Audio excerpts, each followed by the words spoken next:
Hello, just doing a quick video on my radio installation. 2001 Audi TT. Yeah. So, I ended up getting harnesses from Enfig.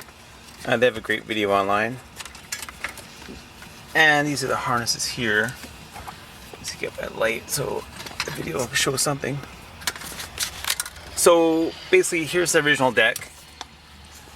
Here's the lovely cassette model, US TT, and it has the wiring diagram on there in case you're wondering what's going to go to where. But with the Enfig harness, it's pretty much plug and play. You don't have to do much. There's more codes and symbols on the back. Built in 2000, so you know it's up to date. And this one did have the third jack. The top and bottom power speakers, I think, and then a CD also. So one thing to remember is when put the or take your deck out to leave power to CD and get your CDs out. In case you have the old Wave CDs in there. Of course, this new deck will take MP3 burn CDs or whatever, so get many more songs per CD. Okay, let's turn this off so I don't blow anything as I'm going through the car. And from Enfig you get the serial removal tools. They have a great video. I'll put the link down below. It shows you how to get the deck out. It comes out surprisingly easy. I thought it'd just be a nightmare, but a couple of clicks and basically these things plug into the bottom of the original tape deck. I'll see if I can show it. So you simply take that. I think what's the outside? There's the inside. Isn't that in there? Yeah.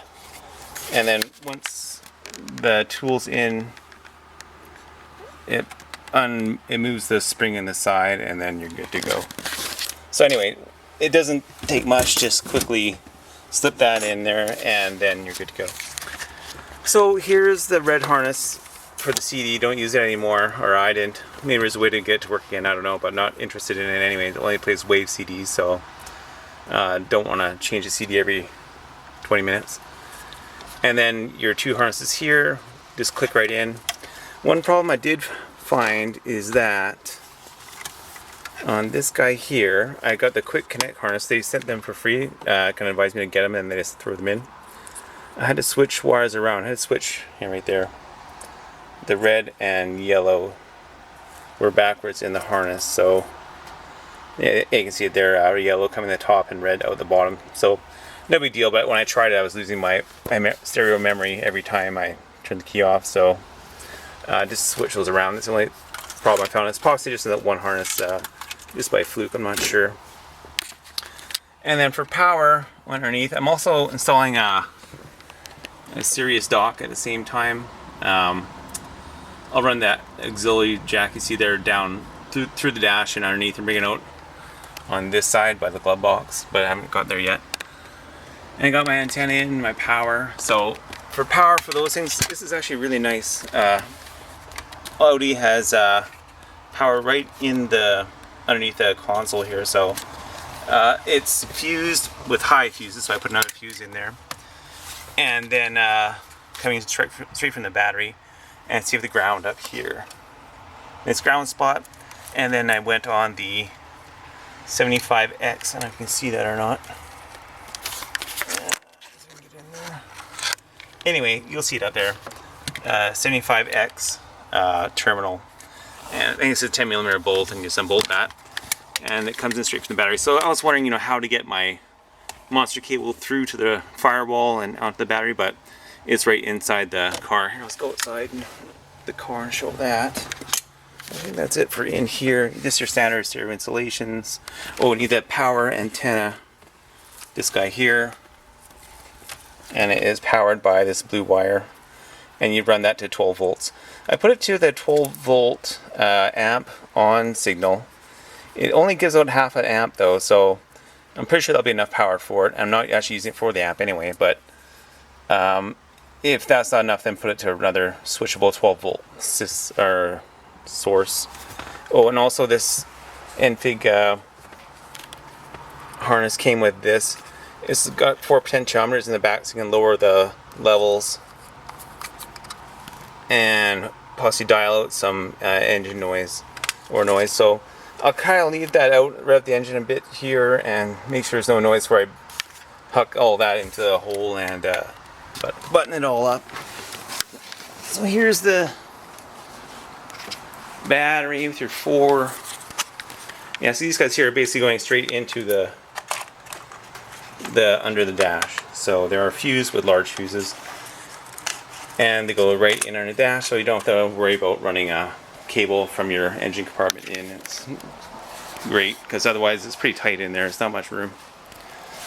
And then here's my Sirius connections. Just tucked them outside here. I'll tidy all this up before I put together.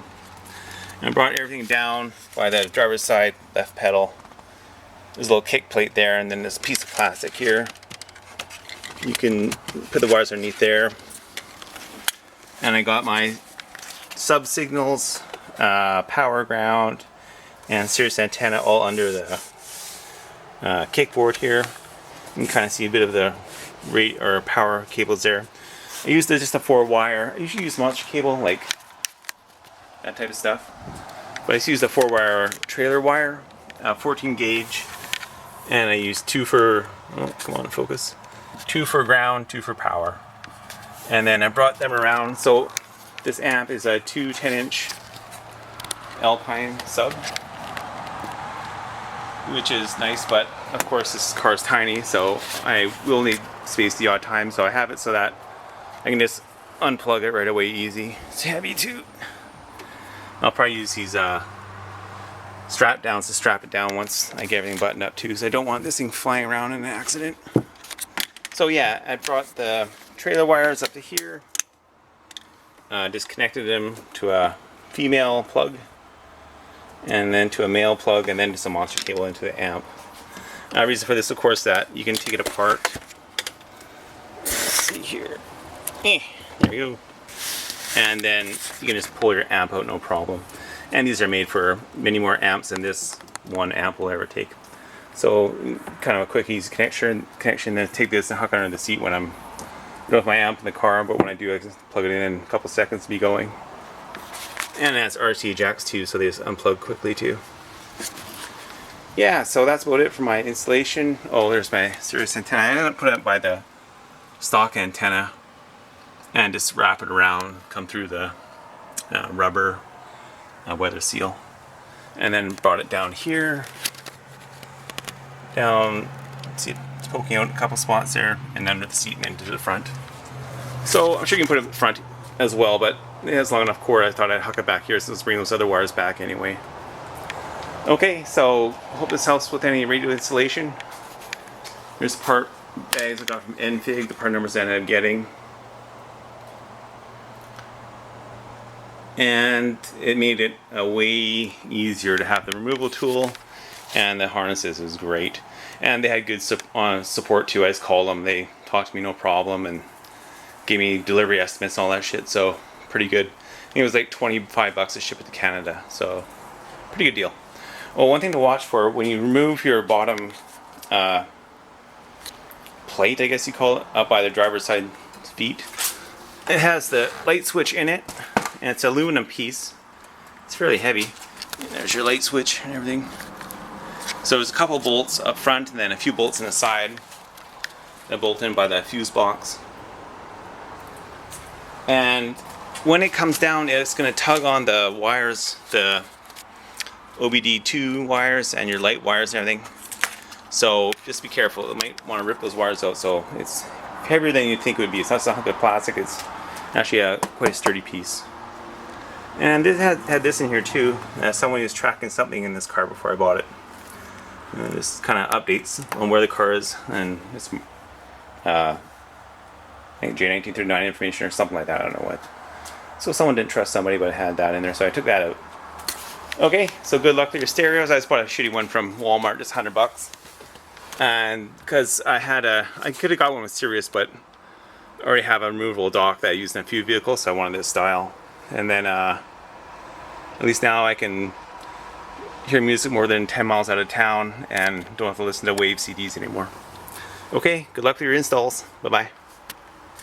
I forgot to mention that for Sirius power, is take the cigarette lighter adapter and solder wire onto the very tip and then one on the sides for the ground, and then ran them up to ground and power. The blue one's power. So yeah, that's and then you have the whatever's necessary in the power adapter to get the power just right for your Sirius module or whatever, the little control panel. Okay, and you can see the power wires there. It's tight under here to see, but once you get in there, you'll see them fine. Yeah, there they are. Okay, great.